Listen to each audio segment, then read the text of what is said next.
कुरुक्षेत्र में अर्जुन शोक, भय और मोह में डूब चुका है। वह अपने कर्तव्य से भागना चाहता है।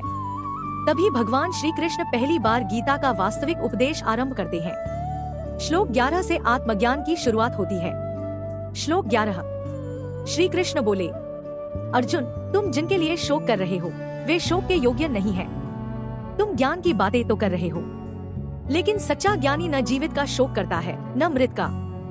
जीवन की सीख, जो बीत चुका है उसका शोक व्यर्थ है। सच्चा ज्ञान भावुकता नहीं, समझ सिखाता है। श्लोक 12। न कभी मैं नष्ट हुआ था, न तुम, न ये सभी राजा, और भविष्य में भी हम कभी नष्ट नहीं होंगे। जीवन की सीख, आत्मा अमर है। डर केवल शरीर को लगता है, आत्मा को नहीं। श्लोक 13। जैसे शरीर में बाल्य, युवावस्था और वृद्धावस्था आती है, वैसे ही आत्मा नया शरीर धारण करती है। बुद्धिमान इसमें भ्रमित नहीं होता। जीवन की सीख, परिवर्तन प्रकृति का नियम है। बदलाव से डरना अज्ञान है। श्लोक 14। हे अर्जुन, सुख दुख, ठंड गर्मी इंद्रियों के स्पर्श से आते हैं। ये अस्थायी हैं, इन्हें सहन करना सीखो। जीवन की सीख, हर दर्द स्थायी नहीं होता। सहनशीलता ही असली शक्ति है। श्लोक 15। जिस मनुष्य को सुख दुख विचलित नहीं करते, जो दोनों में समान रहता है, वही अमरत्व के योग्य होता है।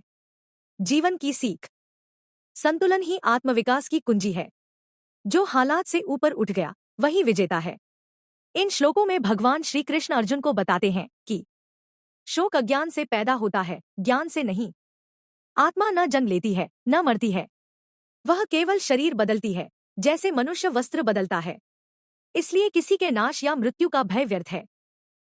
सुख और दुख, लाभ और हानि, ठंड और गर्मी, ये सभी अस्थायी अनुभव हैं, जो इंद्रियों के संपर्क से आते जाते रहते हैं।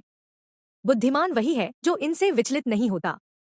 जो व्यक्ति हर परिस्थिति में संभाव रखता है, जिसे न सुख डगमगाता है न दुख तोड़ता है, वही सच्चा वीर है और वही आत्मिक अमरत्व को प्राप्त करता है।